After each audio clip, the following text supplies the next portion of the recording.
So best friends got each other's back. We used to cruise around with a bass to the max. Everyone at school while I was in the lab, cooking up some beats that would turn into tracks. High school chillin', I was on a mission. I had bigger dreams of being a musician. Teachers always talked but I couldn't seem to listen. I lived in a fantasy land, they called it fiction.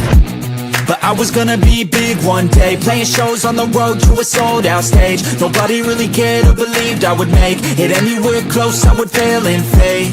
But that's cool, I love that, cause any little doubt gives me energy back. And now, I'm in a place where I'm glad I never gave up on the dreams I had. And big dreams lead to big things, and big swings lead to big rings. Championships or the big screen, anyone who did anything took a big swing. And big dreams lead to big things, and big swings lead to big rings. Championships or the big screen, anyone who did anything took a big swing.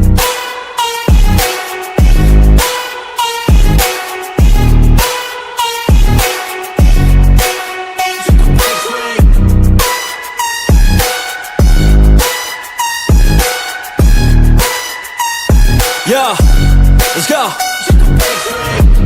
So if you want something big, you gotta swing fast, swing hard and commit. You might miss 10 times, but when you win, just make sure that you get all of it, okay? People at the top took risks. Investing and testing is all that they did. It's not complicated, it just takes grit. So never give up, take a swing at it. And big dreams lead to big things, and big swings lead to big rings. Championships or the big screen, anyone who did anything took a big swing. And big dreams lead to big things, and big swings lead to big rings. Championships or the big screen, anyone who did anything took a big swing.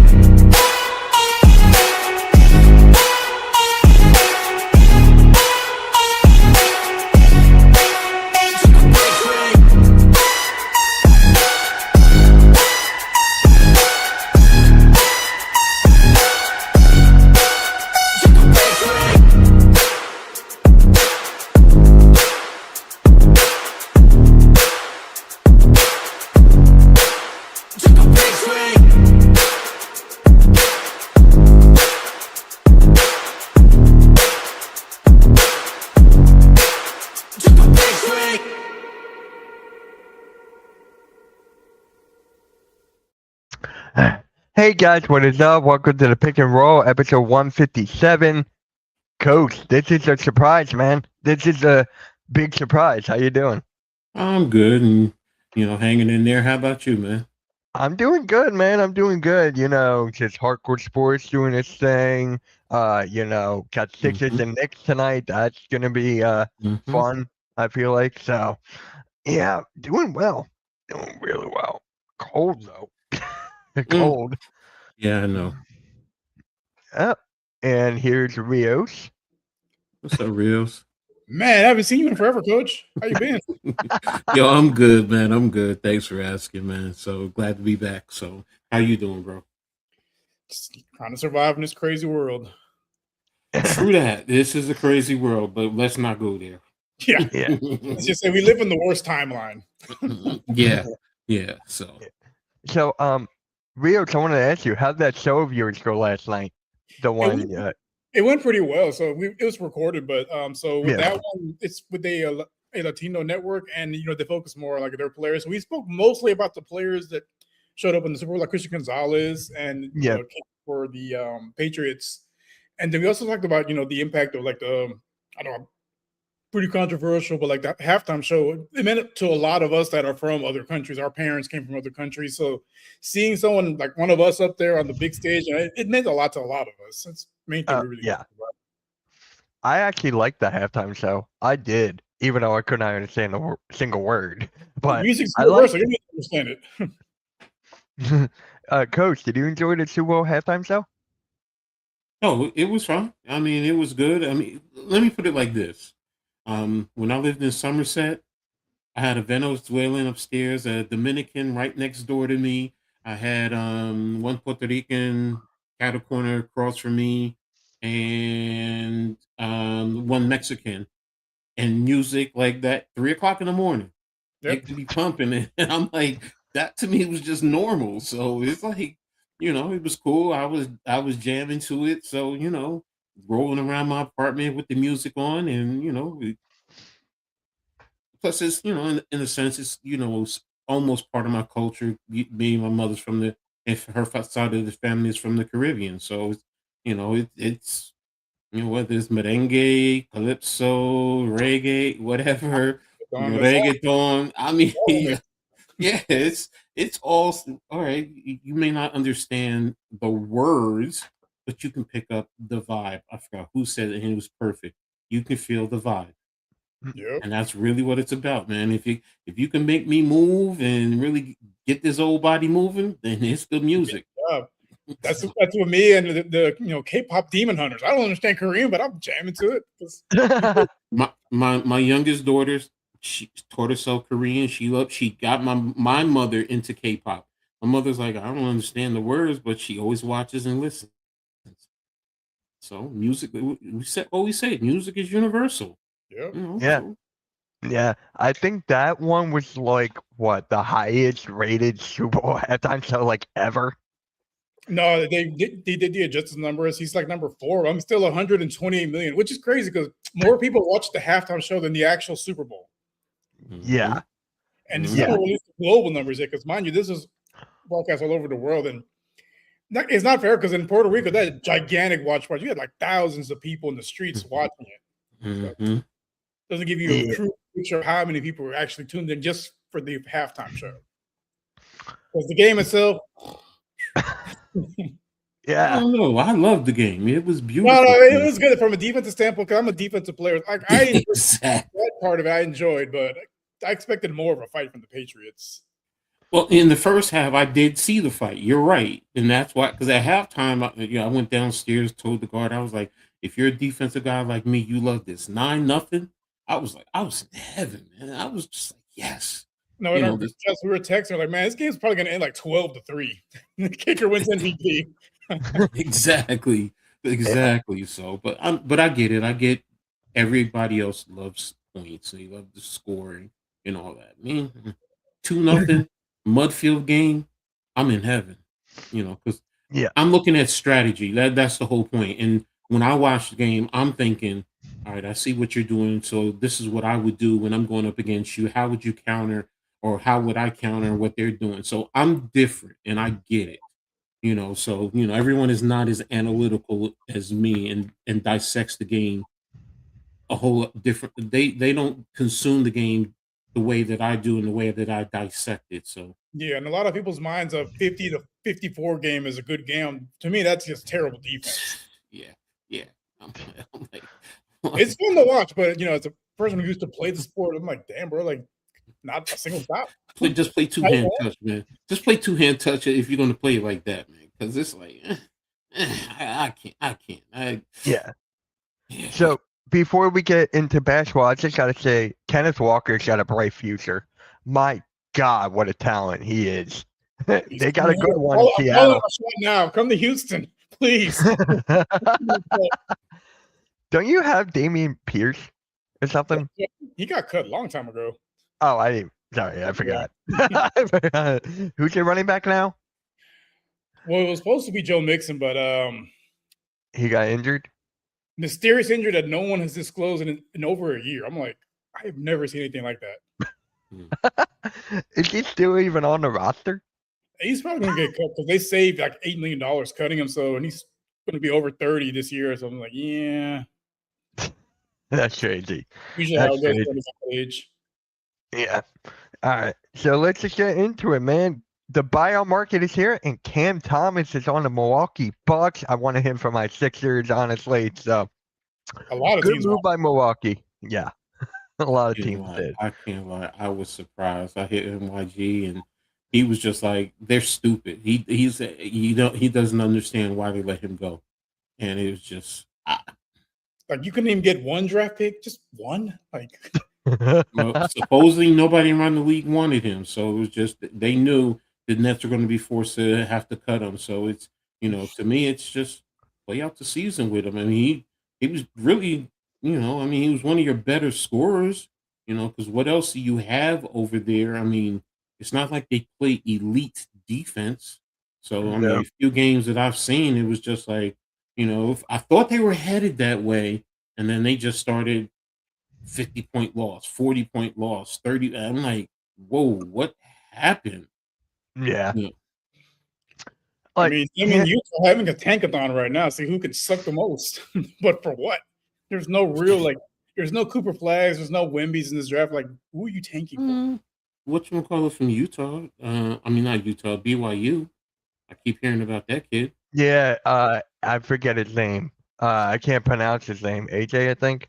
Mm-hmm. Yeah, our point guard for Houston, he should be a top 5 pick, but I mean, he's not like one of those guys that's going to turn your franchise around. He's going to take some time to develop. Forgot my name. He's a teenager and still, undersized. Mm-hmm. Mm-hmm. How There you was only doing, that Blake? one girl that said I was undersized, and we were just in the pool. It was cold out that day. Oh, how's it going, Blake? Chilling. What's happening? Nothing much, man. Nothing much. We were just talking about Cam Thomas. Oh, we weren't talking about fights. If you want to talk about fights, if you You know how want much to I talk love about talking about everything. It doesn't have anything to do with on the court stuff. Well, it was on Yeah. the court.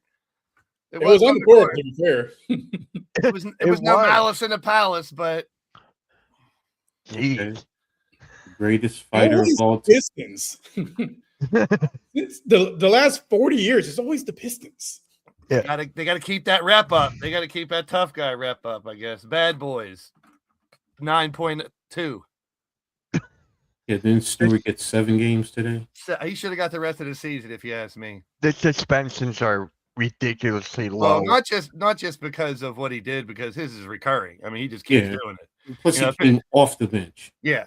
And then there's no remorse. There's no I shouldn't have done that.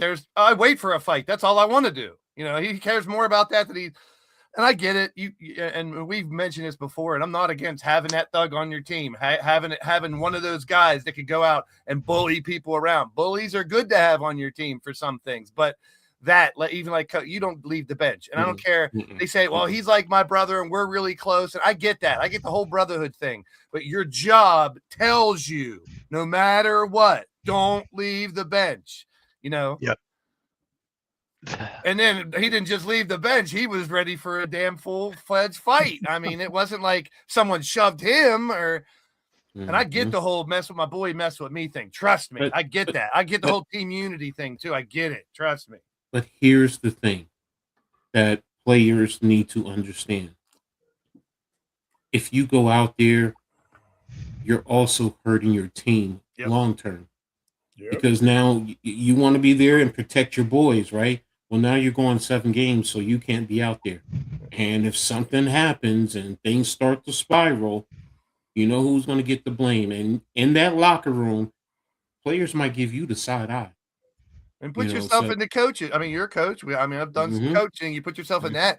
It's a tough situation because you don't want to break up that unity, that brotherhood. And you heard it from the coach. He's like, sometimes you get it when it's your boy, and that's your closest on the team too. It's not just your teammate.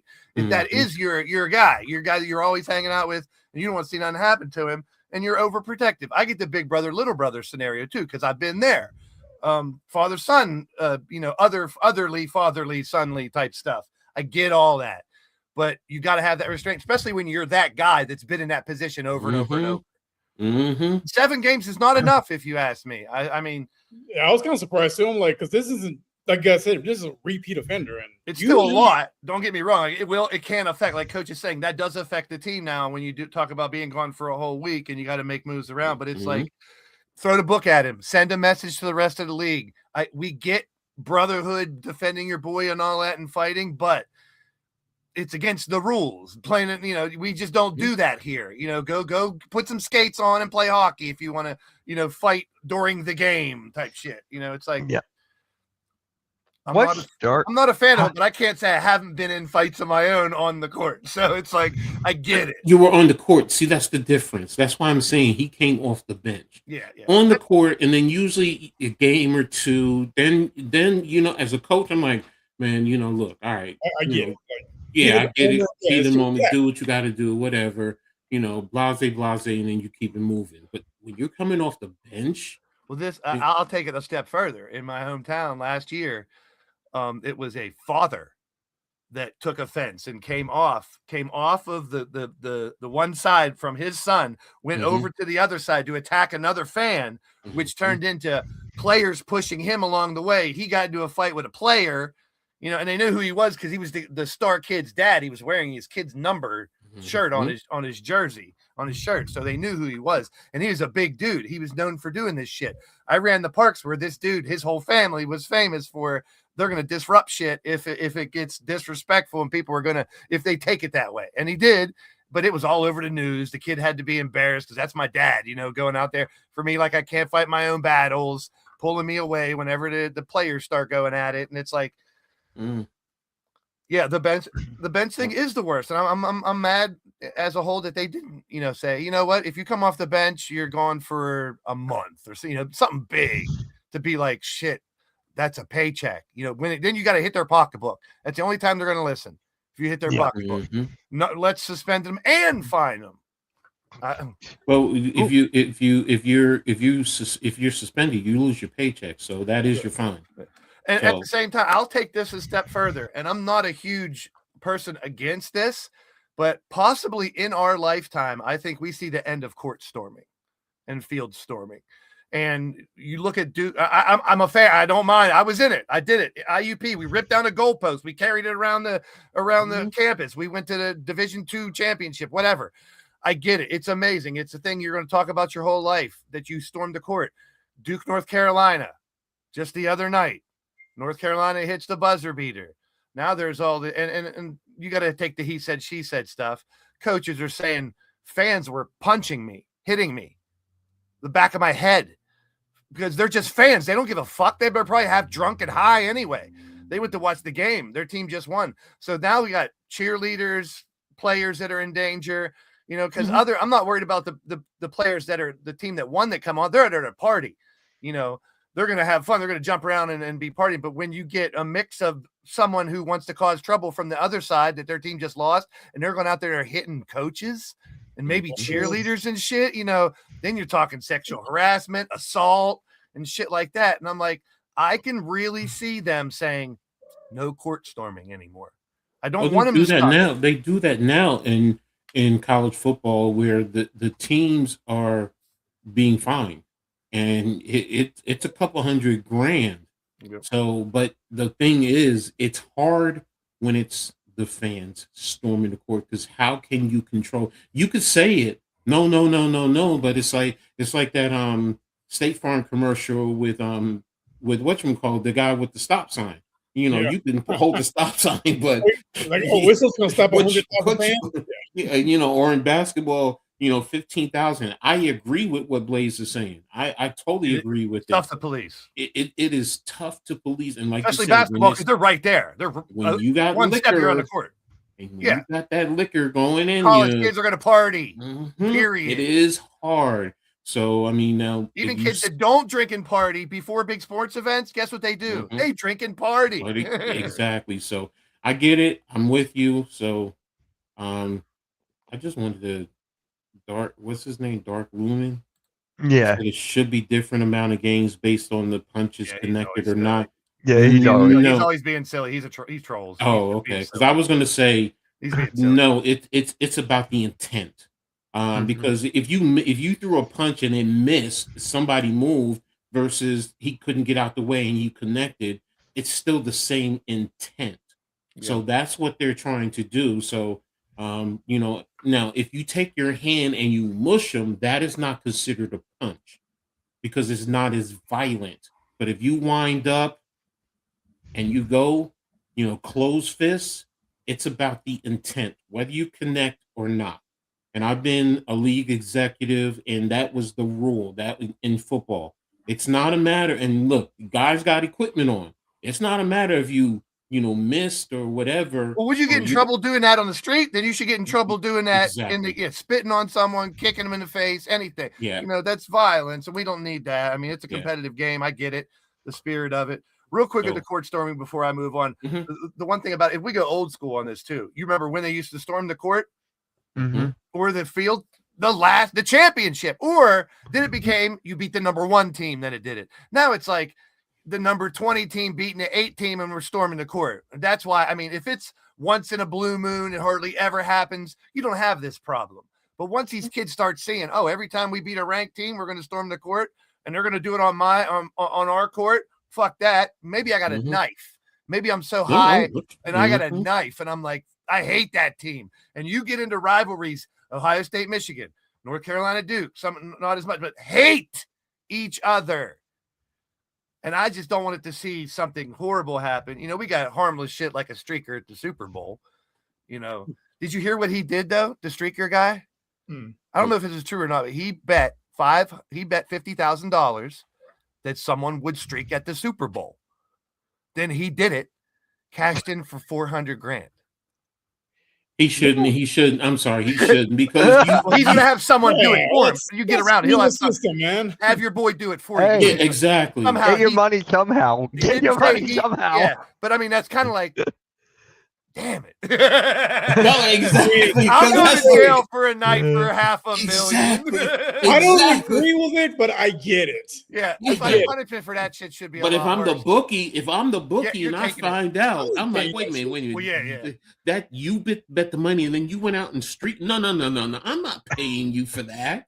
That's fixing. That's soccer fixing matches the game. in Europe. Those soccer matches, they kill people over there. You gotta watch. Yeah, I think so. That's the second time that he did that. That's the second time that guy did. It's the second time he stormed the field like that, and he painted his company's advertising all around him. Like it's kind of funny at the same time. It is. It's like he's promoting his business and free publicity. Exactly. Yeah. Well, same thing. Let's go back to the same thing with the fighting. If they put that person who stormed a field in prison for 10 years, you don't see many people storming the fields anymore. You know what I mean? Like if the punishment is severe enough for leaving the bench and throwing a punch, like your season's over, no matter if it's first game or 82nd.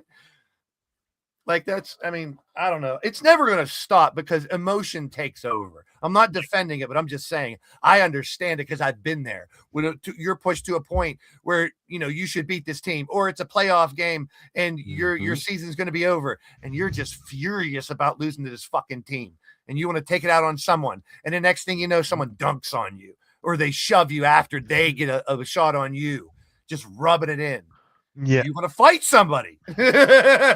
Yeah. So Mello actually brought up about Jalen Duren, and he's allowed to play in the All-Star game, but he's missing he got suspended 5 games? There's going to be exceptions. You get forced. The third man should always get, just like in hockey, the third man in should get a big punishment. And if you're the guy taking the first punch, you should. It's not really your fault if you're backing up. Didn't Duren get 2 games? I thought he got 2 games. He got 2 or something. I don't know. I just thought it was a handful of games. 2. He got 2 games. Thank you, Mello. You got to send a message.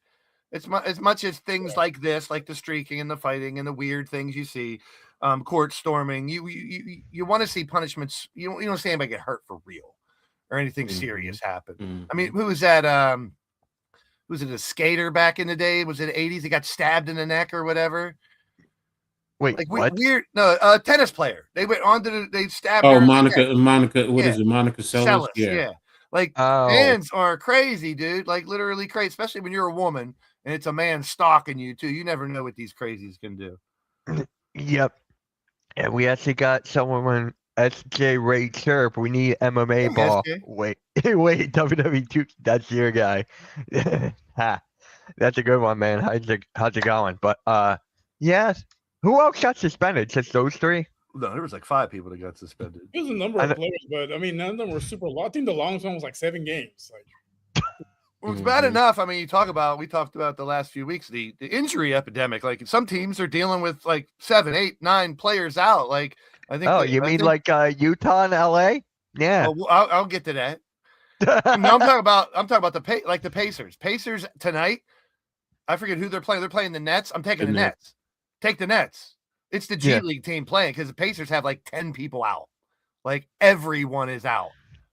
So it's like when you have that bad enough, then you're going to get 4 people into a fight, get more suspended. You're really, like Coach said at the beginning, hurting your team when it comes down to it. Don't let me get me started on the Pacers. Yeah, this is the time where low management comes really and into play. Let's talk about that for a second, Coach, because this is part of an 82 game season or 192 game season. Because coming as a Sixer fan, they lost to the Hornets by 30, and the Hornets were in last place. Oh, full panic mode. They're not making the playoffs. Trade everybody. Fire the whole, gambit of coaches. This happens in the NBA. These are professional teams. Even if a team sucks, quote unquote sucks, during that season, you can lose to them by 30. And then the next night you can win by 40. I'm sure if we dig deep enough into stats, go back to dominant teams like the Bulls or the Pistons, and there might have been a game that year they lost by 25 to a team that sucked. You know what I mean? Like, as long as it's not, it sucks. Coach, I get you. It grinds my gears when your team is playing well and loses to a team they should beat. But like the Sixers to the Hornets. I just said that when you took your little piss break. And that's what I mean. You can't lose total hope on your. It's okay to be disgusted. Oh, no. It's not, I'm not saying you. I'm just saying this is what it leads to.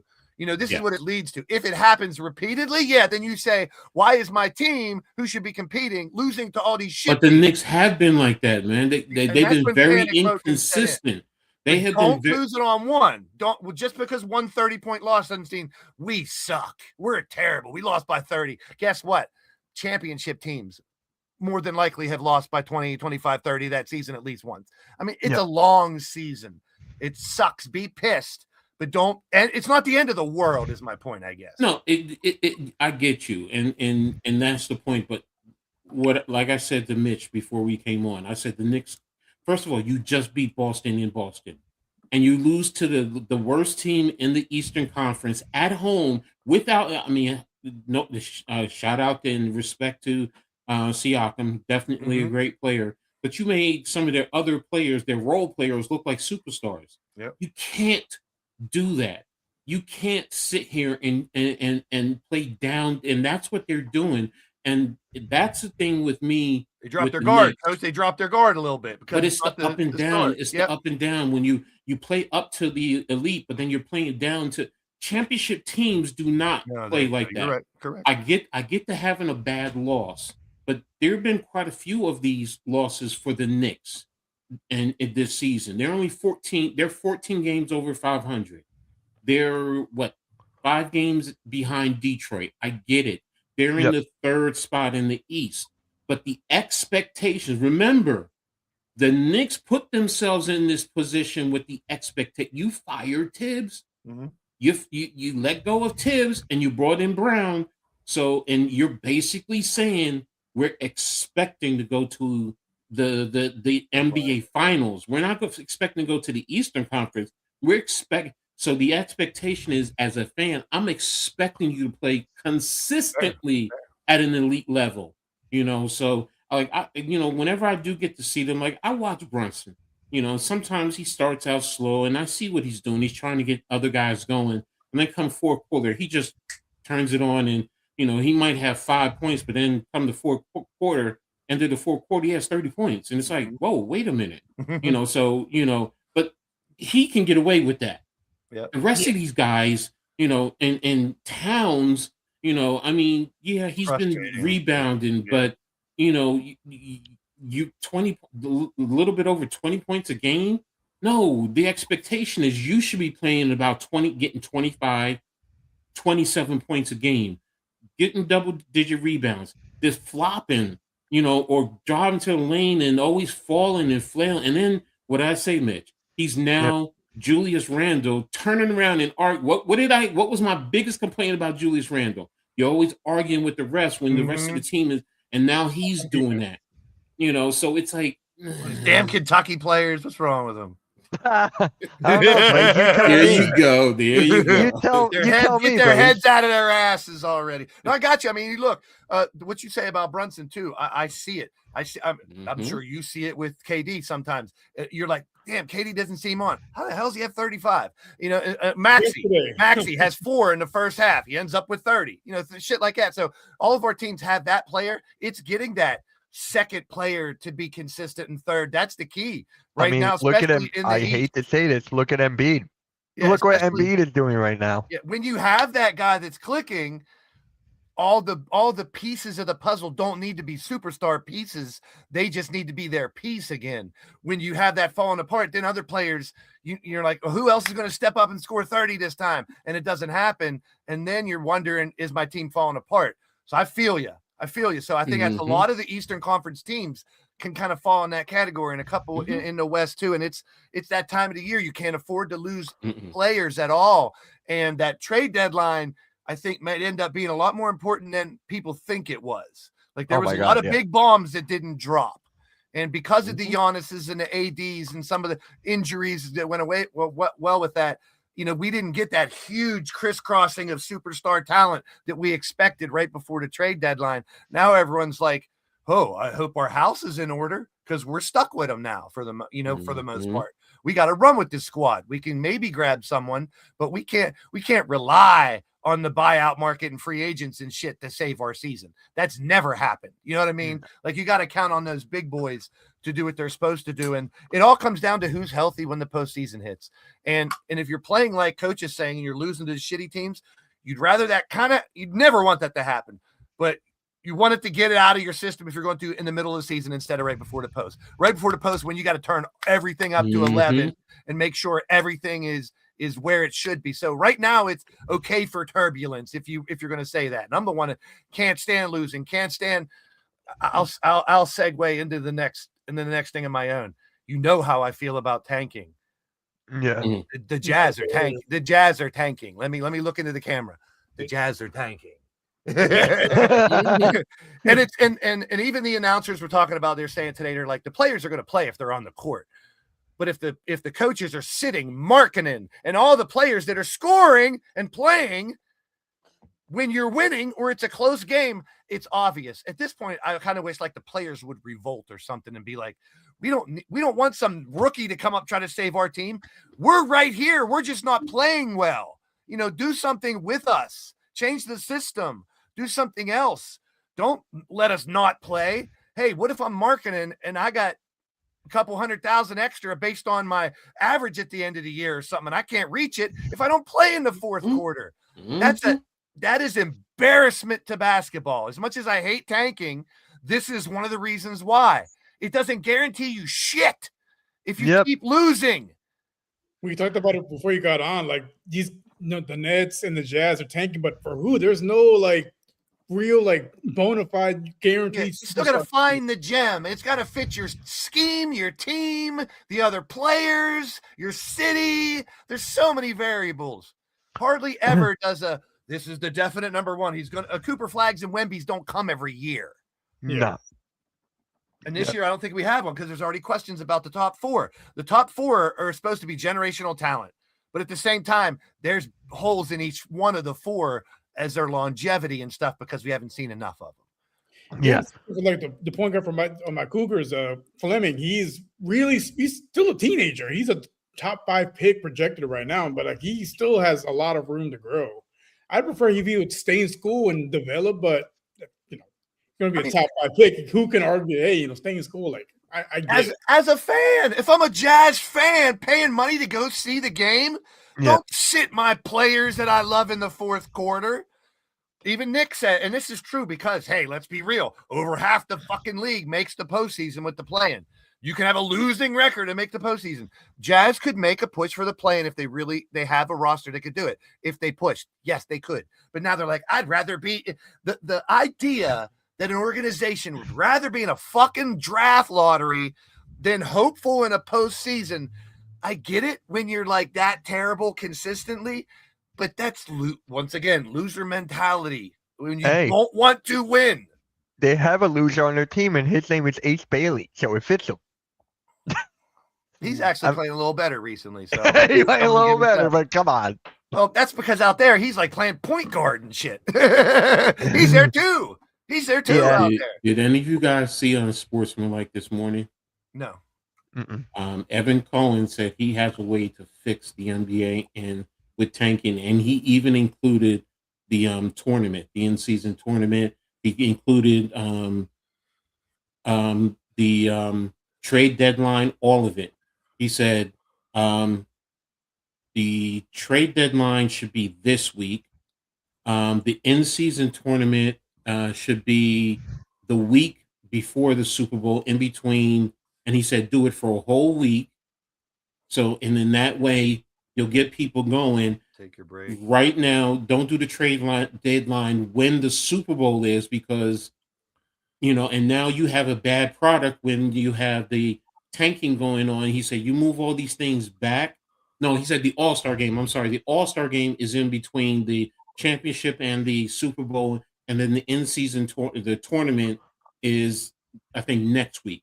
So this way, when people come back, because after the Super Bowl, everybody's looking no more football. So now everybody's looking at the NBA, and when you see situations like this, the tanking, people look down upon the sport. But now you get people energized, but it also forces those teams, especially with the tournament, because it is worth something. Now you're going to see teams really, pushing, a little bit more, and you might be in position because really you have 28 games, 30 games left in the rest something like that. Yeah. Something like that. Yeah. If you do the tournament next week for a whole week, boom, there you go. Right. The only thing I think is that what they wanted the in-season tournament in the very beginning, because that's where the ratings were the lowest. Like, I get that, but I'm not against making arrangements. I mean, but nothing's gonna save you from Markel Fultz or Anthony Bennett. People, you can have the number 1, 2, 3, or 4 pick. Or Ben There's Simmons. a chance you get someone who sucks, and you did all that for nothing. Especially when you have players that can help carry, like a Markkanen and certain players.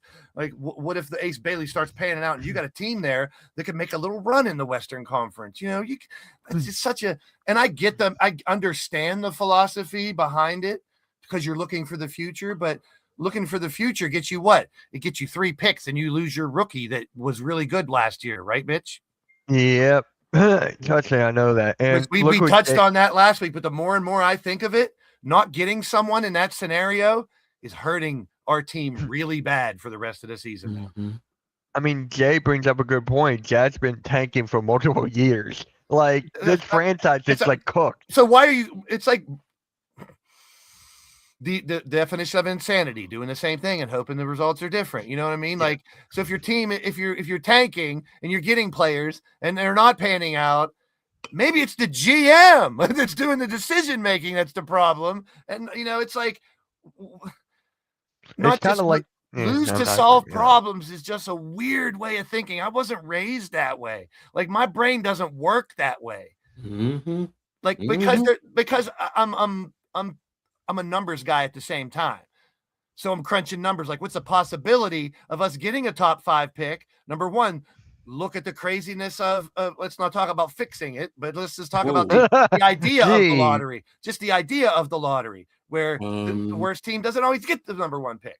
Nick Nurse said both Embiid and Grimes are out tonight. Kind of figured.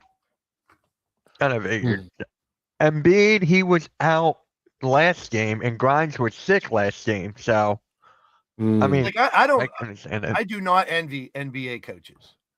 What a juggling act between people getting sick in the winter, between injuries, between, so many, load management and minute management. There's so many things. Trying to manage all these egos, having the players make 10 times more than you do, which I'm sure causes many issues. Because that's just human nature. A guy making $5 million coaching 10 players that are making 30 and 40 million. Unless they've earned that respect by winning as a coach, these players ain't going to respect you as much. They just want to go out and earn their 40 million. Mm-hmm. Pretty much. It's just ridiculous. Spurs released Jeremy Sochan. Yeah, they did that a couple hours ago. Michael Scotto said Knicks and Suns were among the teams who had trade discussions surrounding former Spurs Jeremy Sochan prior to the trade deadline. As I previously reported, something to keep in mind as he becomes a free agent now, and both teams have open roster spots. There you go, Coach. That wouldn't be bad for you at all. Now let's think before we overreact real quick. Is there a reason they did that? You know, is it a reason that you wouldn't want that on your team, whatever happened? I don't know. I'm just saying, you got to look at all the angles. If you're going to take like Mitch, that's my first response too. That's a player that can really help somebody. Same thing like a Cam Thomas and some of these other guys. Yeah. But if they're being cut or they're being released or they're not being signed, or there may be more reasons that we're not knowing about. You got to do your due diligence to find out all the facts, especially if you're going to take on someone like that, because if there is upside and you're willing to take on the risk, go for it.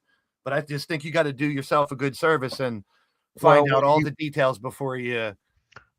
Well, when you look, I'm going to show you. Well, when you look at the Spurs depth chart, they're pretty deep. Like they have Keldon Johnson there, Julian Champagne, who's actually the starting power forward. So I guess they just let them go because other guys are playing so well. But how often do teams, especially players that have promise that have done well, just let them go? Well, it sounds, oh yeah, like Jared McCain. Sounds like there's something else. It's his mouth. He talks too damn much for someone who's not.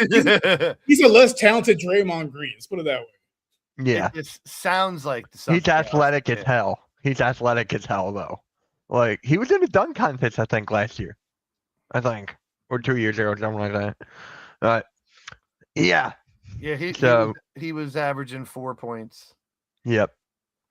He's more the gritty. He's more the gritty guy, like what Rio said, like the Draymond Green type. That's basically. Well, that also tells me they're seeing something in somebody else that they didn't know they had. So I'm guessing it could be maybe Harper's starting to come around.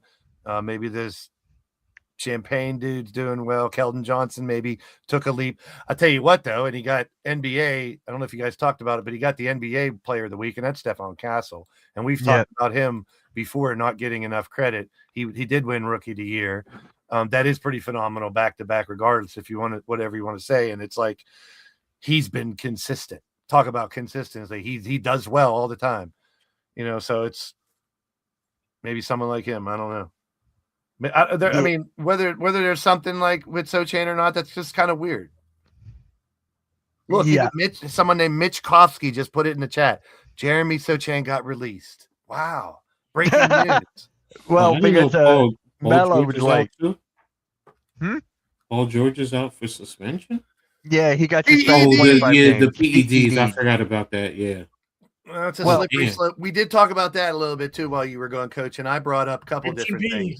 If it is a true mental health issue, then let's hope he gets better and takes care of whatever is troubling him and whatever mistake was made. If that's a lie and he knew the PEDs were there, but he's using his mental health problems or issues for that, that's disgusting. So I don't know all the details on that either, but using mental health as an excuse is horrible. But he is dealing with it, and there was a medication. But I'm like, wait a minute, mental health drugs, they don't suspend you for those.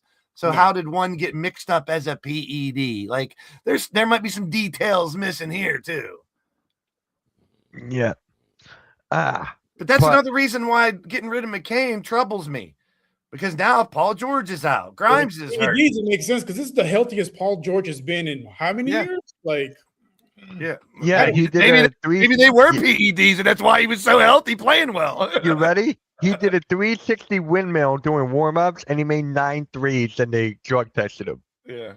That's basically coincidence. I mean, where there's smoke, there's usually fire or a blunt or something. Yeah.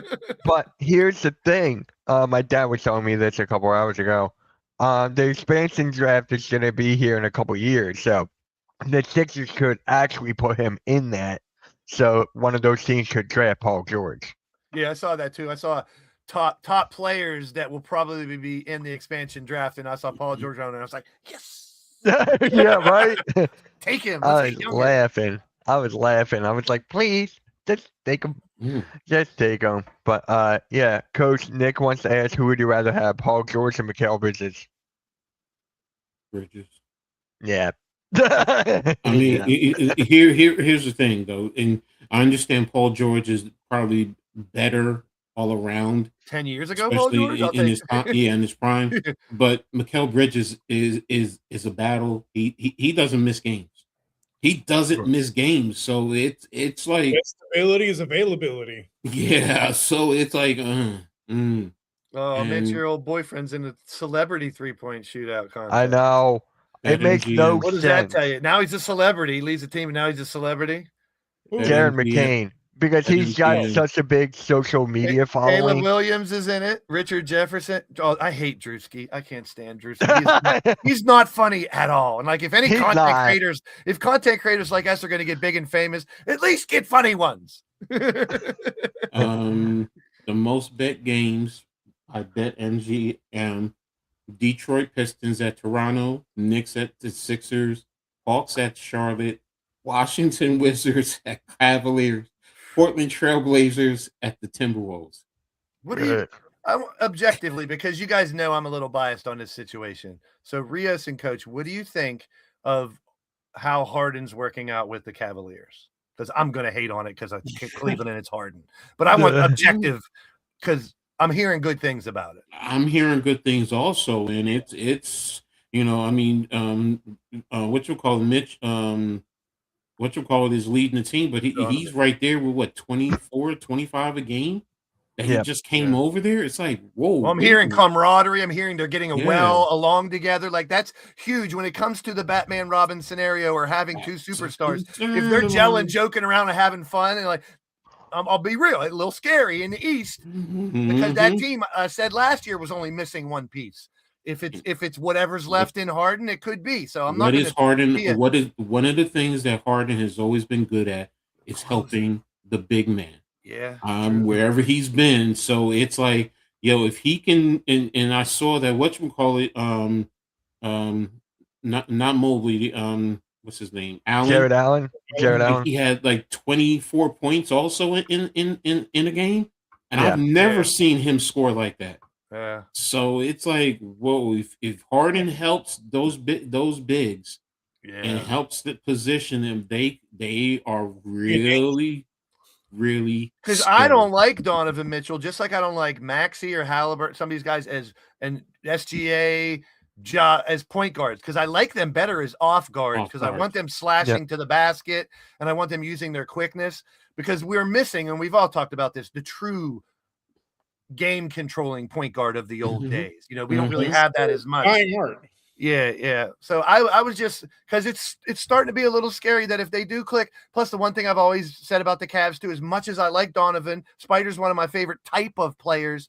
He's not a closer. He proved he couldn't do it last year. But Harden can hit a shot from anywhere in the postseason. And as much as I hate him, I will give respect to the player because he has been that good in those pressure situations. Well, I will say in early, like game ones, games twos, but closing out games, he has not gotten done. I've seen like 3, 4, 5, 6 now. No, I mean, you got 7.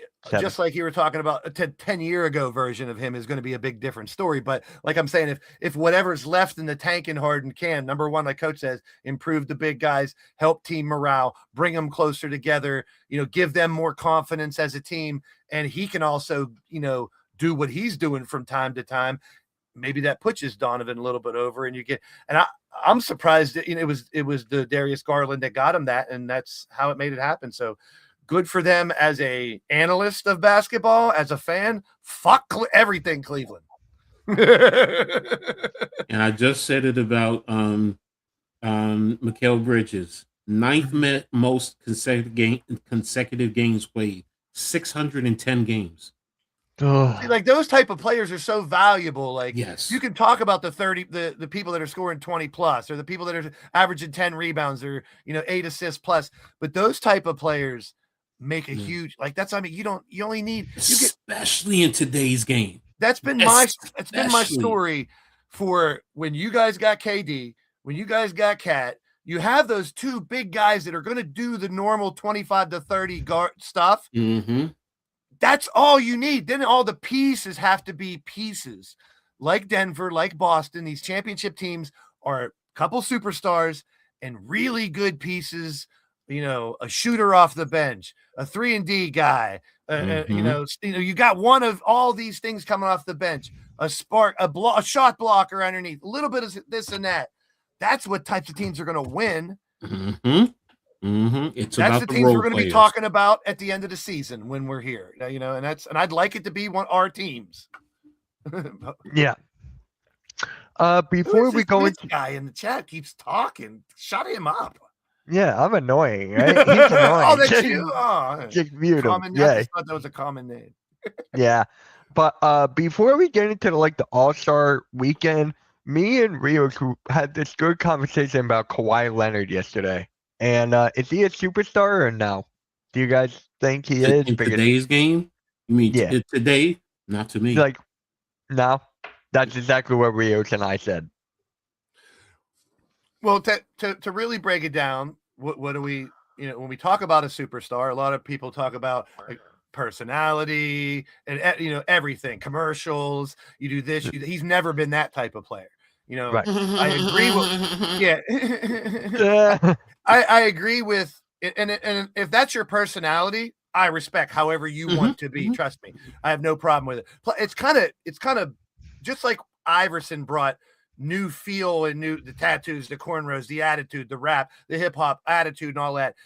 It's kind of enlightening to see someone different, a nerdy, like nerdy Indiana's football quarterback. He's a big nerd. He's not afraid to admit he's a nerd.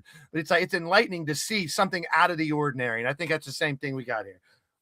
Yeah. I mean, Kawhi was really good. Like, he had such a bright future when he was with San Antonio. He won a Finals MVP, but then the injuries killed him. It was just like the personality. He would never speak to the media. And I think Stephen A. actually said he's the worst superstar ever. That's what Stephen A. because of the injuries. Because he got a shock jock, got to say something controversial. And I it don't has think that's truth controversial, though. I don't think that's it controversial. has truth behind it because, like, once again, literal definition of superstar. Is it just someone who's really good consistently? Like, you go back to Tim Duncan. He wasn't that flashy. He wasn't doing a million commercials and show, so it's like, I get it. It's how you take that word superstar. You want to, is he Hall of Famer? I'd say yes. He's got rings. He's the main reason. He's the main. Not a first ballot, though. Not even. I would, maybe he doesn't go on my elite of the elite ranks, but when you're a major part of several championships, you're pretty damn. And Toronto Raptors run just one year. I mean, he was the reason. He was the reason they won that. To me, yeah.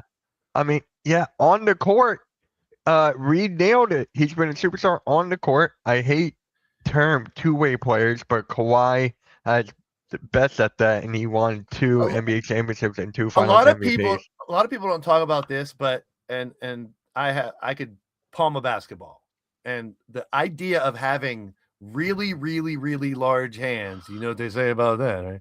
Big gloves, but Kawhi Leonard's weirdly huge hands, like when you can palm a ball, like you go back and watch when Jordan used to do that shit in the air, palming it, or in your face and stuff.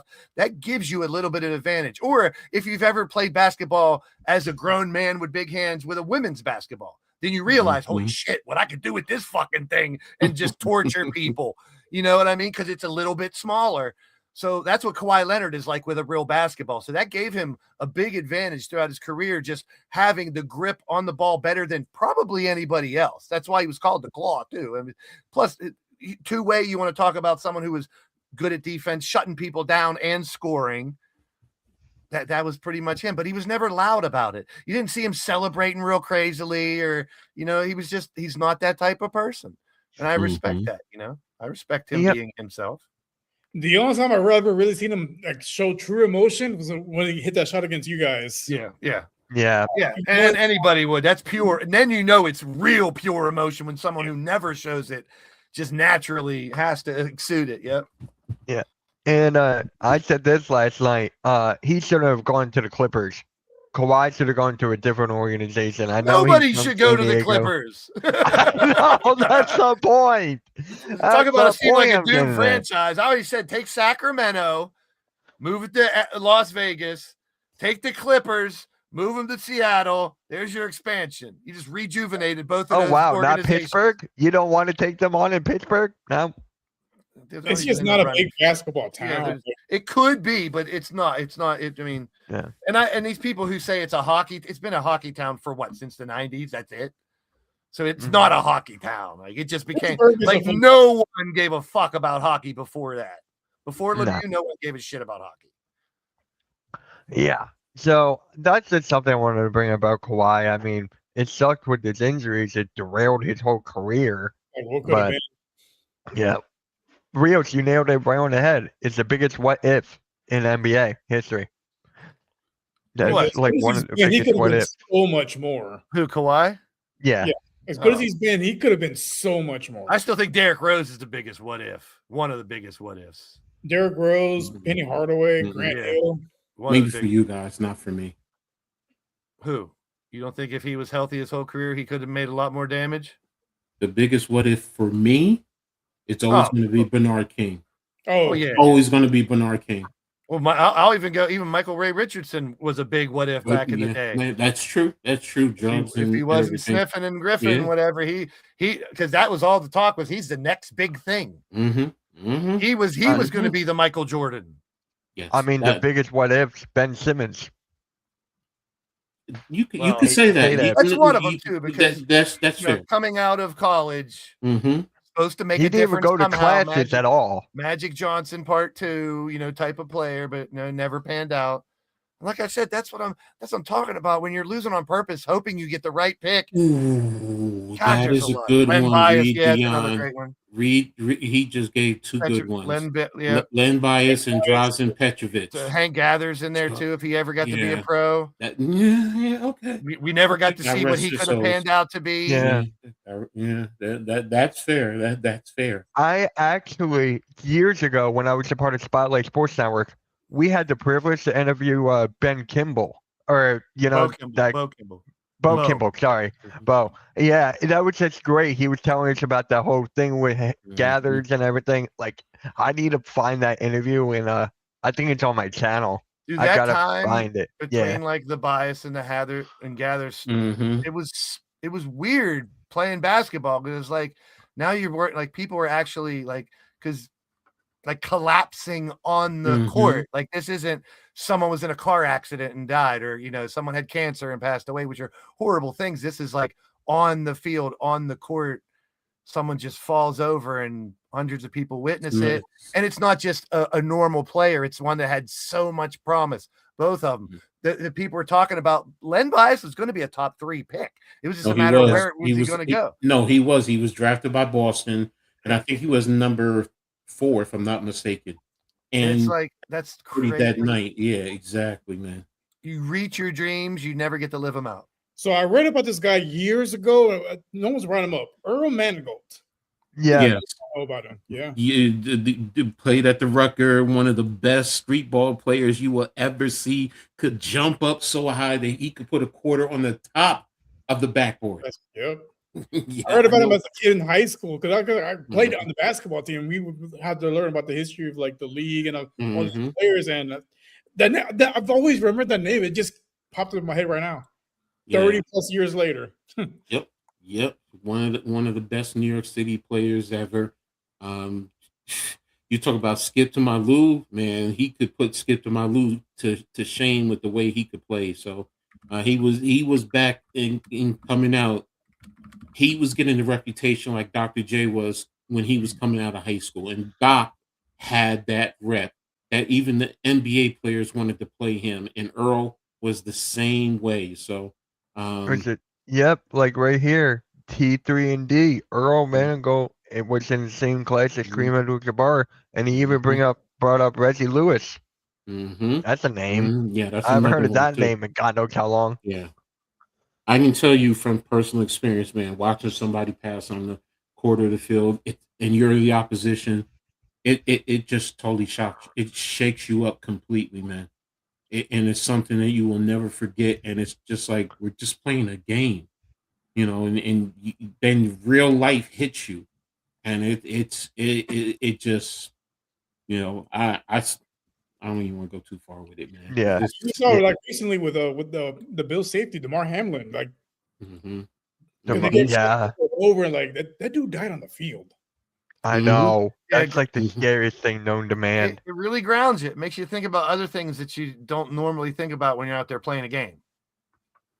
No. But that's not a bad thing. I'm a believer in everything happening for a reason. When something like that happens, it makes you think about, you're more worldly, you're more aware of your surroundings, or you're going to be more, when you lose, one of my childhood friends passed away this past week, and I got to go to a funeral on Friday, and I'm not looking forward to it because this is one of those guys that could tell you stories for days and make you laugh and always friends with everybody. It's like, so when those type of surprise deaths happen, especially at the bigger level, get you even thinking down here, like hug your loved ones, tell your friends you love them all you can. You never know when it can just be your time. Even playing a game like this, we're all human.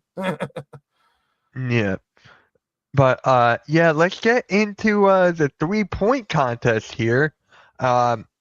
Controversial with Dame Lillard being in it, and it's not even in Portland. Who's gonna have the nicest fingernails? Oh, that's Jared the celebrity McCain's one. not I'm even sorry. in this one. That's the celebrity one. I'm sorry. Yeah, because the real Sixer shooter is gonna win it. Maxey, baby, or Booker can win it too, or Murray. The fact that Tari Eason's not in there, he's leading the league in 3-point percentage. He's not in it like this. Who? Tari Eason. He's shooting 48% from three. 48%. What's he, 5 for 11?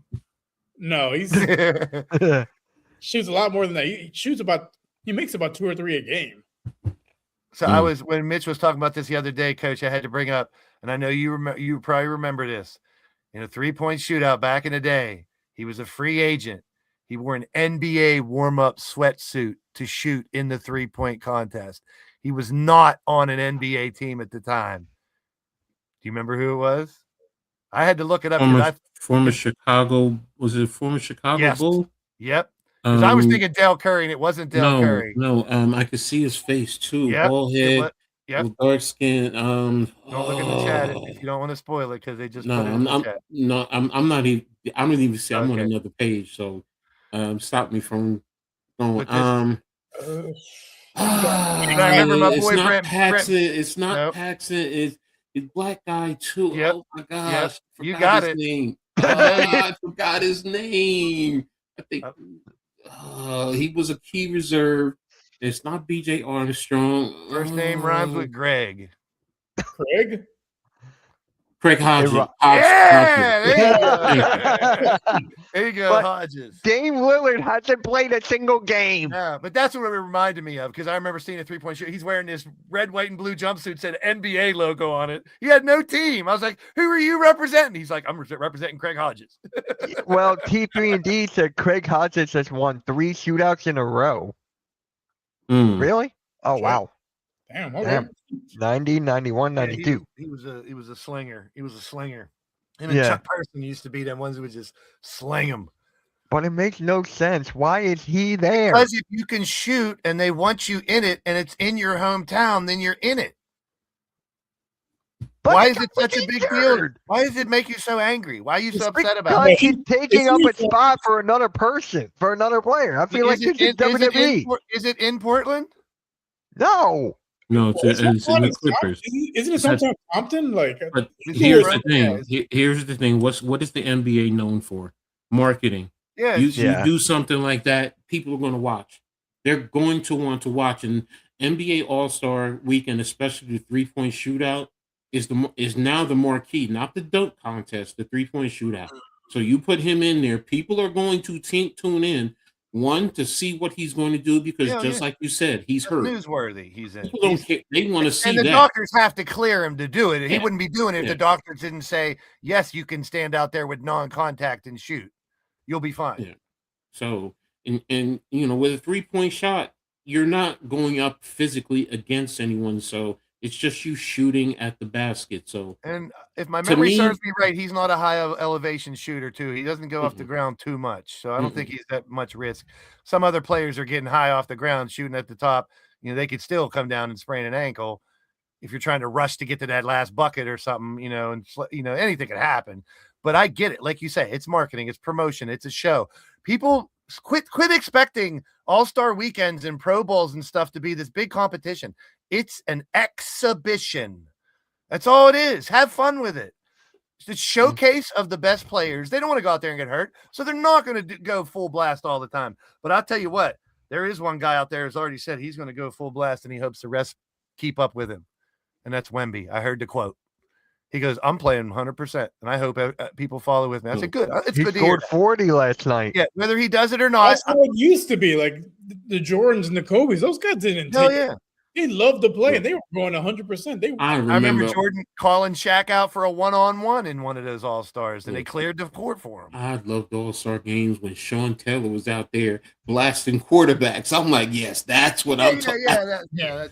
But what I'm saying is that's the way All-Star games, Magic, back in the days, Bird, they wanted to tear you apart on the other side. So, until they start throwing 10 million at them, you're not going to get the competition, but you'll get the showmanship.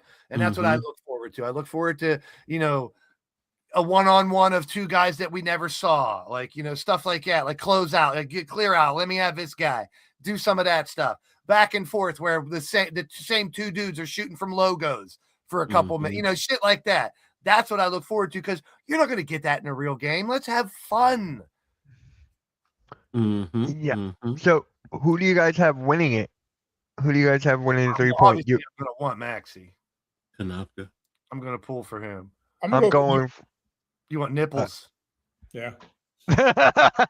Nipples to win. I mean, as far as the way he's been shooting, but I mean, this is a different scenario. This is out of a game. This is like a practice. It's a completely. No, I'm not saying that they're not used to it or okay with it, but it is a different scenario than the rhythm of the game, and stuff like that, where you're taking all the shots. There's a rack next to you. You practice it a million times, but it is a little different. I've been in 3-point shootouts. It's very nerve-wracking because even though there's only 5 on your team, when you're the only one that they're staring at now. So it's all you. Who's in a dunk contest? I forget. It's fucking pathetic. They didn't. Shaden Sharp's hurt, so there goes one of the best dunkers in the game.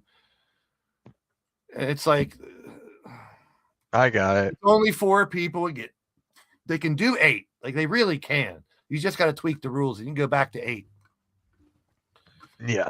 So we got Carter Bryant, Jackson Hayes, Tensara Johnson, and Jace Richardson. Carter Bryant should win it. He's athletic as hell. I'm going Jackson Hayes. He's terrible. T3 and D, like you say, like Bobby Portis for the upset. That's the thing with a 3-point shootout too. Shooters are very streaky, so you never know who could win a 3-point shootout. Yeah, that's his son actually. Jason Richardson's son is Jace Richardson. So. Oh, wow. Small world. Yeah. So he's got to win now. He's got to win now. And he could be like, yeah, LeBron, you and your son never won a dunk competition. Me and my son did. Ha ha! Take that. NBA father-son thing that you didn't do. How you like that, LeBron? I'm still the best. I don't care. I don't want to be. I'll be the dunk competition next year. Yeah. Next year. I'll be in it. Yep, I promise. Actually, here's something that's actually kind of interesting. I just saw this on Twitter. Vince Carter reveals that the NBA offered him, LeBron, Kobe, and Tracy McGrady $1 million each to do the slam dunk contest. I heard that rumor back in the day. Yeah, it's been going on for years, and we all know LeBron. That's the first time I've heard it. Here's the thing. If I'm Mark Cuban, I love basketball. I'm hearing that he's trying to get a little group together to buy back the. He wants to get Dallas back. Just as an example, because he's a Yinzer, he's a Pittsburgher. This is something that he would do. He loves it. Throw $5 million at out there for the dunk competition. You're a billionaire, dude. Get 5 companies to donate $2 million. You got $10 million. I'll take 5. You got $10 million. $10 million prize. So $5 million for the dunk. $5 million for the dunk, $5 million for a 3-point shootout, and you watch these players, at least more of them, come out of the woodwork. Don't give me this bullshit. You might get hurt because I guarantee if we had video of your practices, you guys are doing crazy dunks in the practices. Yeah. I mean, it's you could get hurt at any point in time, so I don't buy that I could get injured thing. You can get hurt taking the trash out. This is where I do agree. Not many things, but I do agree with Stephen A. Smith when he says that LeBron James ruined the dunk competition when he promised he would be in it the next year and then pulled out because then the rest of the stars stopped getting in it. And if he would have kept going in it, more stars would have kept going in it and it would still be, similar. It's never going to be like it used to be. Yeah. But I'll still love it regardless. Like the time Dominique stole the dunk contest from Rex. Yeah, off of Kenny Smith too, because Kenny Smith between the legs off the backboard was still one of my favorites. Actually, I did that in the dunk competition that I was in before because that's one. See, that's creative. Who's doing shit like that? You know, there was just so much creativity back then. Super passionate about it.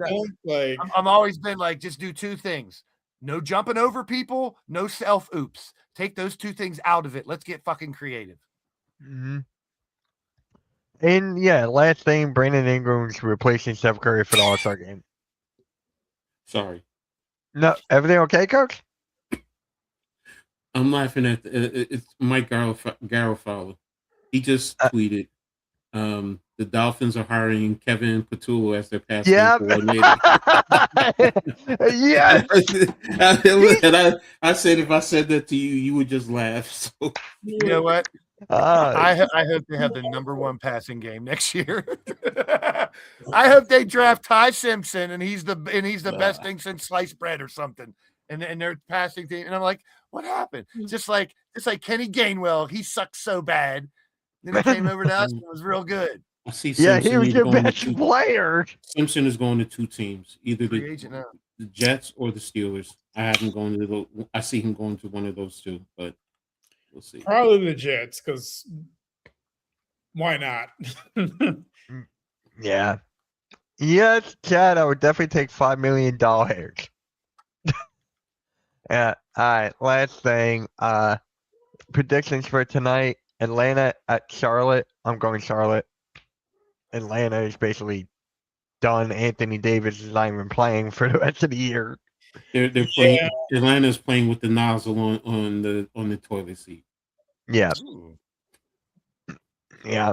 You guys going with Charlotte too? I guess they're playing really well right now, which I'm surprised anyone is saying that right now. Oh, that overrated bum LaMelo Ball. Hey, they're winning games, right? Washington at Cleveland. Nipple. It's all Nipples team now. We'll see about that. But Washington at Cleveland, I'm going Cleveland. Yeah, they're just playing. James Harden was a big addition for them, and it's making a big difference. Just wait till they get LeBron. Just wait till they get LeBron next year. Yeah. Hey, man. No. I you know what?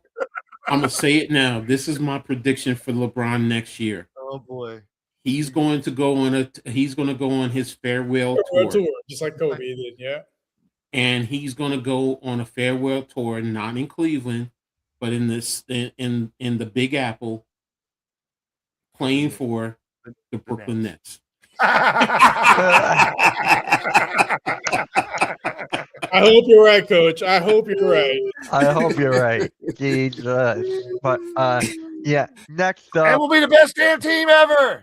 And Bronny's coming with me, and Bryce will be with me the year after. They can pay him the $50 million. So there you go. Milwaukee at Orlando. I'm taking Orlando. Yeah. Chicago. To me. Yeah. Rios, who you got? Obviously Orlando. Yeah. Yeah. Chicago at Boston. Give me Boston. We didn't really talk about that before, and I know we'll talk about it more as it get close to it. That's another scary team if Tatum comes back. Mm-hmm. Yeah. We were actually last night, Rios, after you got off the stream, me and the chat had a good conversation. Should Tatum even come back? Hell yeah. Yeah, but you don't want to rush it. That's what they were saying. I'm like, oh, okay. No, but if he's physically able to and he feels confident enough, you bring him back. He's that level. Like he puts him over the hump. Hell yeah. Mm-hmm. A no-brainer. Yeah. They would trade Harden to the Lakers for LeBron. Yeah. That'd be funny. That'd be funny. Indiana at Brooklyn. Remember, Indiana has pretty much their G League team playing tonight. Yeah, but the G League team beat the Knicks yesterday. Yeah, I was just gonna say, coming from Coach Indiana, it doesn't matter who's on their team; they can still win. This is gonna be one of the worst games on TV tonight. I feel sorry for anyone that bought tickets to watch this. It sucks when it happens to your team, but I like to be devil's advocate. That's next man up. That's these kids getting an opportunity and trying to shine. So I can't really hate on it unless it's against my team. Then I'll hate on it. Yeah. But to see teams that are supposed to lose win, that means somebody stepped up. I'm going with Brooklyn. Yeah, I'm taking the Nets. I'm taking Indiana. Yeah, I'm going with the Pacers. I'm just hoping they trade Halliburton to us for Paul George next year. Knicks at the Sixers. I'm pulling from the Sixers. I'm not I'm going Sixers. I'm trying to pull for my team. I'm gonna go with the Knicks. I think with no Embiid, that kind of hurt you guys a little bit. As much as Brunson is pissed. It does. That's what you don't realize. He was interviewed and he was pissed about the loss last night. Happy about having Embiid plumb back, play well, but when he's not there, it does. You could notice the difference now too. Beginning of the year, and I was saying how when Embiid and Paul George came in, it did slow down the team because there are two paces when you have Maxey and VJ out there with like Bona and them. It's a different pace, and I enjoyed watching that team a lot more. But when Embiid is performing, it's undeniable. He's literally, and I would not say this unless I really meant it and saw it, because you guys know how I feel about the frustration of him. That I've seen some old Embiid recently, like shit he hasn't done for 10 years. The reason why coming out of Kansas, this was not necessarily exactly, but athletic Shaq type things they were saying, doesn't have legs anymore, but you keep making those mid-range shots. And he's even, Mitch, as much as I know me and you hate it, he's making his threes lately too. So you just take the good with the bad, like him or not. If you're playing well, 30 and 10 basically right now. Like, jumping on that bandwagon, get my Embiid rookies back out to the front. All my McCain I can't rookies. stand him shooting threes. I can't. But if they do go in, then I can't stand it either. I'm still like, why would you shoot that? When he shoots I a three, it feel looks the like same a about tree falling. shooting threes. I'm like, It no, looks like a tree true. falling over when he shoots a three. I mean, it literally looks like a tree, and most of the time he does fall over. Oh, look, halftime, Halftime. Cat. What is up, halftime? And yep, halftime with halftime show with halftime for the halftime. Halftime that hates Jared McCain. I know he said on his last stream he doesn't hate him. Yes, he does. I think he does. Detroit at Toronto. I'm going Detroit. Oh, speaking of your boy McCain, did you hear his serenade to the 76ers, his goodbye song, his goodbye TikTok? Yep. Good fucking riddance. I'm sorry. Hey. What was the game? That's lame, dude. I don't care. I don't care. Detroit at Toronto. I'm going Detroit. I'll take Toronto at home. Wait a minute. How many players did they lose because of the suspension? I think it was it 3 on one team and 2 on the other? It was just 3. Oh, 3. Was there 5 people total that were suspended? 3 on one team, 2 on the other? I think I can remember. It's Duncan Robinson and who else? Duncan Robinson got fined for what? Walking away? Sorry, he should have got suspended. My bad. He should have been suspended. Well, that's just. I mean, I'm not as hard on it as other people are. Go in and help your boys, or just get disgusted because you're going to lose fucking players now. I'm going to take Toronto. I'm going to take Toronto. Yep.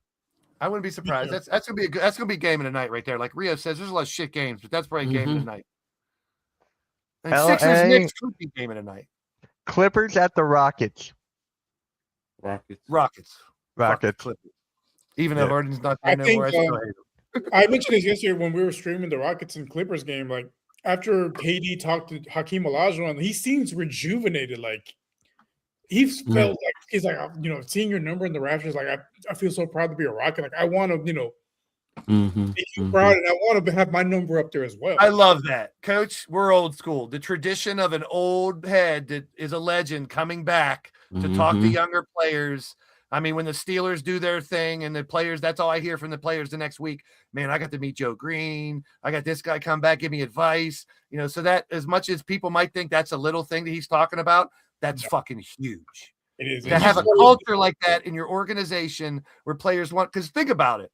And I don't mean to interrupt you, but think about Barry Sanders and Megatron. They don't come around up there. They ain't like big time in Detroit. They had fallouts. Like a lot of these big players, they had fallouts. They're not involved in their city as much. But we got to be blessed to have something like that. Like that's huge. That could bring your team together even more. You can see with his work with Şengün, like the post moves. I mean, it's reminiscent of Hakeem back in his prime. Hey, he's an all-star.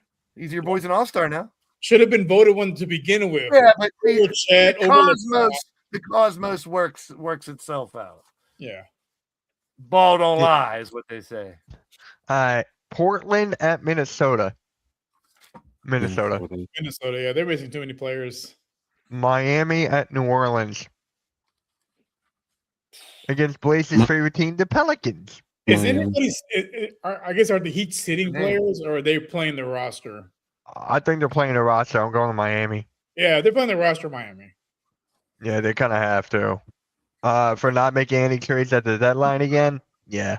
Thunder at the Suns. This is a good game, honestly. I'm going. Oh, I'm going Thunder though. Well, they played really well despite the injuries. They've been playing pretty well.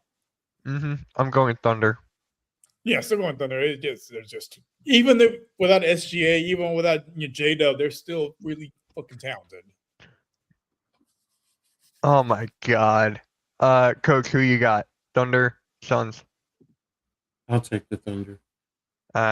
Kings at the Jazz. These are two teams I'll that take I'll just take the Jazz just because of Ace. That's the only It'll reason be why. Utah State versus Sacramento State. Well, is JJ playing? Is Jaren Jackson? The Jazz are sitting their players. Well, but they're waiting to the fourth quarter. I don't know. I don't know if that was just a couple game thing or if that's going to continue. I'll take the Jazz. I'm taking the Kings. Yeah, I mean, it's hard to take it. It's hard to take a team that's been benching their starters when they're winning. I mean, who's on the Kings? DeRozan. Oh, there's resting players too. Yes. Oh, them is because their players are old versus the Jazz is them because they want to tank. Because Markkanen's mid-20s. Ace Bailey is barely 19. He's 19. Yeah, he's not even. He's still a teenager. Zach LaVine, yeah, he's there. LaVine, Monk, and DeRozan. T3 goes triple overtime. Kings and Jazz. Oh, they got the bonus too. Yeah. Or penis, my bonus. I'm still taking the Jazz. I'll just take the Jazz. I'll stay with it. Grizzlies at the Nuggets. I want the Jazz. I'm sorry, I didn't say. I want the Jazz because Markin is going to score 90. He got to do it in the first 3 quarters, though. Halftime, bro. I'm going Denver. Can you imagine being a player, be like, man, we got to be winning this game by like 50 by the third quarter because he's going to bench us all. That's wild. Now I'm gonna go Nuggets too. Jamal Murray's been playing pretty well, and I'm not sure if Joker's playing, but even if he doesn't play, like the other guard, I can't remember his name, but the other guard they have as well, he's playing really well too. Denver's just gonna have Memphis's Nuggets. Woo! Yeah, Memphis, little Southern barbecue nuggets. Spurs, some Memphis barbecue balls. Spurs at the Warriors. Come on, Spurs. Yeah, I'm gonna go with Spurs. Dylan Harper. Come out and play. That is one of the all-time great movies. Please, yes. And they just it was just the anniversary. It was just the anniversary yesterday, if I'm not mistaken, of when it first came out. Anybody want to buy some Jared McCain rookie cards? I got like 50 of them. I do not want them now. You don't want them at all? Hell no. Why? He's not on my team no more. I collect players from my team. You got players from other teams that are on cards. He's on the Oklahoma City Zesties now. He's on the TikTok team. TikTok Thunder. So he's gonna get a ring. I hope not. He's gonna get I a ring. said that too, that he's on a team that's probably gonna get him a ring, but I'm like, I hope not too. Well, me for different reasons, because no, I want to see them win again. They got the one, they're good. Oh, they just updated the rosters for the All-Star. Who's taking Giannis's spot? Who's got the zestiest backcourt? The Thunder. Tell that to our crew. We gotta get Cat over this. We get the all zesty team together. Oh my god. Yeah. Hit that like and get blazed. All right, guys. We're gonna end the show. It's called Get Blazed. Yeah. All right, guys, we're gonna end the show here. Coach, it was a pleasure to have you back on, man. It was a good surprise. I'll be seeing a lot more of me. So, oh, you want to see a lot more of me? I got to talk to you two once we get off. All right. There you go. Oh God, you can see a lot more of me right now. I gave you that idea. No, you didn't. Yes, I did. Hey, Blaze, you better be careful. Bubba might come. Bubba is going to be calling for you, bro. Bring it on, Bubba. I'm Tobias Harris. I should be in the All-Star game and the dunk competition and the three-point shootout. What is it? Your 500-pound mate? Yeah, I am Tobias Harris, the greatest of all time, bitches. Butterfly. I muted him. All right, guys, we'll catch you up. I love Mitch Koski. He's my hero. All right, guys, we'll catch you all later. Kind of end this. You're scared now? Me too. With that being said, we'll catch you all later. Have a good one, and peace.